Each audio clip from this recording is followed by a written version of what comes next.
I never imagined I'd see my grandma, frail at 77, gasping for breath in our driveway, pinned under the iron grip of a neighbor in a mint green tracksuit, her face twisted with the smug certainty of someone who thought she owned the world. But there she was, my sweet Nana, struggling to break free while I stood frozen for a split second, my heart pounding so hard it felt like it might burst. That moment lit a fire in me, unraveling a dark web of corruption in our quiet suburban neighborhood and changing everything I thought I knew about the place we called home. We'd moved to Willow Creek 5 months earlier, drawn by the promise of tidy lawns, tree-lined streets, and a homeowners association that supposedly kept everything picture perfect. Nana just wanted a peaceful spot to sip her chamomile tea on the porch, tend her flowers, and soak in the calm of her golden years. I'd pushed for this move, thinking an HOA would mean fewer headaches, no messy property disputes or ugly developments. How wrong I was. The danger wasn't in unkempt yards or noisy neighbors. It was in the hands of a woman named Susan Harper, the Willow Creek HOA president, who ruled with a smile as sharp as a knife. That morning started like any other. I was hunched over my laptop, churning out reports for my marketing job, while Nana puttered in our small front yard, checking her newly planted peonies. She loved gardening, always saying it kept her soul young. From the window, I saw her wave at Mr. Thompson, an old guy walking his terrier, her smile as warm as ever. Everything felt right. Then a black SUV screeched to a stop across the street, its tires kissing the curb. Out stepped Susan, her auburn bob flawless, her pastel outfit screaming control. I'd met her when we moved in. She handed us a binder thicker than a phone book, rattling off rules about trash cans, lawn gnomes, and mailbox colors. "We keep things tight around here," she'd said, her tone dripping with superiority. I'd shrugged it off, but something about her felt off, like she was sizing us up. Susan was the neighborhood's gatekeeper, the one who kept Willow Creek looking like a postcard. But that day, her face was a storm cloud as she marched toward Nana, her arms swinging like she was on a mission. I couldn't hear them at first, but Nana's expression shifted from polite to panicked. Susan's voice cut through the air, sharp and accusing, something about violating boundaries and encroaching peonies. Nana tried to explain that her flowers were well within our property line, but Susan wasn't listening. She jabbed her finger at the ground, her face red with fury. I dropped my laptop and headed for the door, hoping to calm things down. But before I could step outside, Nana's cry stopped me cold. I burst onto the porch just as Susan grabbed Nana, who barely cleared 5 feet and weighed less than 100 pounds. Susan, taller and stronger, shoved her backward, one hand pressing Nana's collarbone, then sliding up to grip the base of her throat. Nana clawed at Susan's arm, gasping, her eyes wide with fear. "Stop!" I screamed, sprinting toward them. For a moment Susan didn't budge, her fingers tightening like she'd lost all sense of humanity. I shoved her hard, breaking her hold. Nana stumbled back, coughing, her hands trembling. Susan staggered, then straightened, glaring at me like I was the one in the wrong. "She's violating common property," she spat, her voice shaking with rage. "I'm authorized to enforce our rules." "You attacked her!" I roared, stepping between her and Nana. "Are you insane?" Susan waved me off. She refused to comply. "I've warned you about those flowers crossing the line. It's in the HOA manual." Nana, still wheezing, rasped. "You nearly killed me over some peonies." Susan's eyes narrowed. "Rules are rules. If you can't follow them, you don't belong here." A few neighbors peeked out, drawn by the shouting, but most stayed back, unsure or afraid. One guy, Tom, jogged over to steady Nana, his face pale. Susan snapped at him. "Stay out of this, Tom. This is HOA business." He backed off, glancing at me with a helpless look, like he feared Susan's wrath. My blood boiled. "Stay away from us," I warned, my voice shaking. "Touch her again, and you'll regret it." Susan smirked, her tone mocking. "Is that a threat?" I didn't answer. Instead, I guided Nana inside, her hands still shaking, bruises already blooming on her neck. She tried to brush it off, mumbling, "I'm fine, sweetie." But her eyes told a different story. Nana had always been my rock surviving loss, hard times, even a flood that wiped out her old home. But now, she looked small, fragile, like Susan had stolen something vital from her. I wanted to call the police, but I hesitated, worried they'd see it as a petty neighbor spat. I'd heard stories of HOAs protecting their own, and Susan seemed untouchable. Instead, I snapped photos of Nana's bruises and wrote down every detail, determined to have proof if we needed it. That night, neighbors messaged me quietly, the news of Susan's attack spreading like wildfire. One said Susan had torn down a kid's swing set over a structural violation. Another told me she'd forced a veteran to remove a ramp for his wheelchair. They all described a pattern. Susan used fines, threats, even talk of foreclosure to bully people into submission. Most caved or moved away, too drained to fight. Furious, I emailed the HOA board, attaching the bruise photos and detailing Susan's assault. Their reply came 2 days later, a cold note expressing regret for the misunderstanding, but claiming they couldn't meddle in personal disputes. They suggested I call the police and reminded me to follow community guidelines. It was a clear brush-off, and it stank of loyalty to Susan.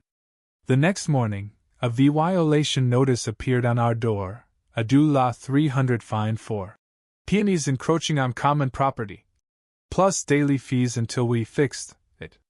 My hands shook as I read it. Our peonies were nowhere near the line.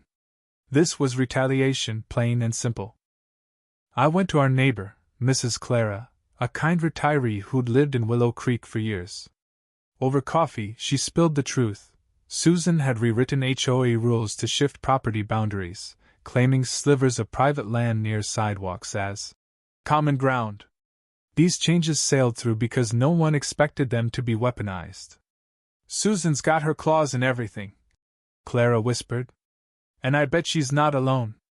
There's talk of board members getting kickbacks from developers, planning to buy up those land strips cheap and flip them for profit." My stomach churned. They were bullying us into fines or selling, all for a shady real estate scheme. That afternoon, a packet from the HOA's lawyer arrived, threatening liens or even a forced sale if we didn't comply. Nana was so shaken she considered ripping out her peonies, but I stopped her. "This isn't about flowers," I said. "We can't let her win." She gave me a tired nod, but the bruise on her neck, now a dark purple, was a grim reminder of Susan's cruelty. That night, I dug into public records, hunting for dirt on Susan and the HOA.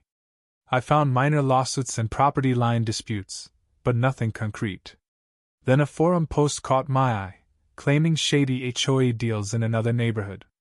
The user stopped posting abruptly, warned to stop digging. My pulse raced. There was something here. Tom, the neighbor who'd helped Nana, came by the next day, apologizing for not doing more. He worked at the county clerk's office and offered to pull records. Together, we uncovered a trail of suspicious deals. The HOA bought tiny parcels from residents hit with huge fines or foreclosures, then sold them to a shadowy company called Silver Pines for massive profits. Susan's name was on every document, along with board members Paul and Margaret. It reeked of a kickback scheme. We shared our findings with Clara, who connected us with other fed-up neighbors. They'd been fined over trivial things: a shed, a garden statch, always with threats of losing their homes. Nana's health started slipping. She barely slept, jumping at every mailbox clang, terrified of more notices. I begged her to see a doctor, and she finally went, coming back with a referral for therapy to manage the stress. It broke my heart to see her so worn down. Then a summons arrived for an HOA hearing to defend our repeated violations. It was our chance. With Tom, Clara, and a few brave neighbors, we planned to confront Susan and the board with our evidence. We'd show the whole neighborhood what they were up to. The hearing was held in the community clubhouse, a stuffy room with rows of chairs and a long table where the board sat like royalty. Susan, in a lavender blazer, presided with a fake smile. Paul, Margaret, and an older man, George, flanked her. The room buzzed with tension as residents filled the seats, some curious, others angry. Susan banged her gavel, calling the meeting to order. "We're here to address infractions at 112 Maple Lane," she said, glancing at a list. "Unauthorized peonies on common ground and a public disturbance." My jaw tightened. She was spinning Nana's assault as our fault. Before she could go on, I stood, my heart pounding. "We have a defense and more." I passed out copies of our documents, raising my voice. "For 2 years, this HOA has bought land from residents you fined into foreclosure, then sold it to Silver Pines for huge profits. Susan Harper's name is on every deal, with Paul and Margaret's." "Explain that," the crowd murmured. Susan's face flushed, but she snapped. "That's confidential, not your business." Paul fidgeted, avoiding my gaze. Margaret crossed her arms, glaring. George, though, looked uneasy, flipping through the papers. Nana spoke up, her voice steady despite her nerves. "You choked me in my driveway over a fake boundary line. That's your business?" Gasps rippled through the room. Susan slammed her gavel. "This isn't about personal disputes. Take that to the police." I pressed on. "This violation is a scam to scare us into GIVYing up our land, just like you've done to others. You're profiting off fear." Susan laughed, but it was hollow. Margaret leaned forward, nervous. "Let's end this privately." Paul nodded, but George cut in. "We owe them answers. I didn't sign anything with Silver Pines." Susan shot him a look that could kill, and the crowd stirred, sensing blood in the water. Susan tried to pivot. "These are wild accusations. The HOA is legal. Any issues were without our knowledge." But the room erupted, neighbors shouting about unfair fines and shady deals. Susan banged her gavel, yelling, "Meeting's over!" She stormed out with Paul and Margaret, George trailing behind, looking conflicted. As they left, neighbors swarmed us, some praising our courage, others apologizing for staying silent. Clara led a group to file a complaint with the state attorney general, attaching our evidence. I took Nana to the police to report the assault, bolstered by photos, Tom's statement, and a neighbor's security footage that caught part of the attack. A week later, the local news ran a story, interviewing residents cheated by the HOA. They named Susan as the president behind the scandal, and the outrage grew. Rumors swirled that the district attorney was investigating not just the assault but fraud too. Neighbors launched a petition to oust Susan, gathering hundreds of signatures. At the next board meeting, the room was a powder keg. Residents demanded Susan's resignation and an audit. She claimed she was being harassed, accusing me of faking records, but no one bought it. A recall vote was set, and on a sunny Saturday, Willow Creek lined up to vote. Nana and I stood together, her scarf hiding the faint scar on her neck. Susan lingered by the entrance, sneering, but her eyes betrayed fear. The results came in. Susan, Paul, and Margaret were ousted by a landslide. Cheers erupted, tears flowed, and neighbors hugged, relieved but wary. The fight wasn't over. The DA charged Susan with fraud and conspiracy, using our documents. Silver Pines' developer was subpoenaed, admitting Susan took bribes. Paul and Margaret, pleading guilty, testified against her to save themselves. The police case for Nana's assault was airtight, with the footage sealing Susan's fate. She faced battery charges alongside her fraud counts. Susan's trial gripped the county. She sat in court, her confidence gone, insisting it was all a misunderstanding. But the evidence emails, witness statements, that damning video buried her. When Nana testified describing Susan's hand on her throat, the room went silent. The jury convicted Susan of assault and fraud, and the judge sentenced her to prison with heavy fines, calling her actions a betrayal of trust. Paul and Margaret got probation and HOA bans. George, cleared of wrongdoing, became interim president, promising transparency. The HOA issued an apology, vowing audits and fair rules. They offered Nana a civil suit, but she declined, satisfied with Susan's convict tie-in. Willow Creek began to heal. Neighbors chatted freely, unafraid of fines. Clara started a lawn care group for seniors, and Tom and I stayed friends, joking about our detective days. Nana's peonies thrived, and she launched a gardening club, her porch buzzing with neighbors sipping tea. One fall day, as we pruned her flowers, she smiled. "We've seen storms, but this was pure malice. Thank you for fighting for me." I squeezed her hand, grateful we'd stayed and won. At a neighborhood potluck, kids played, and families laughed, the air light with hope. A new couple admired Nana's peonies, saying they moved here because of stories like ours. Nana beamed, her garden a symbol of triumph. Willow Creek was ours again, free from Susan's tyranny. Her attack on Nana had sparked a revolution, proving that even the smallest voices, when united, can topple giants.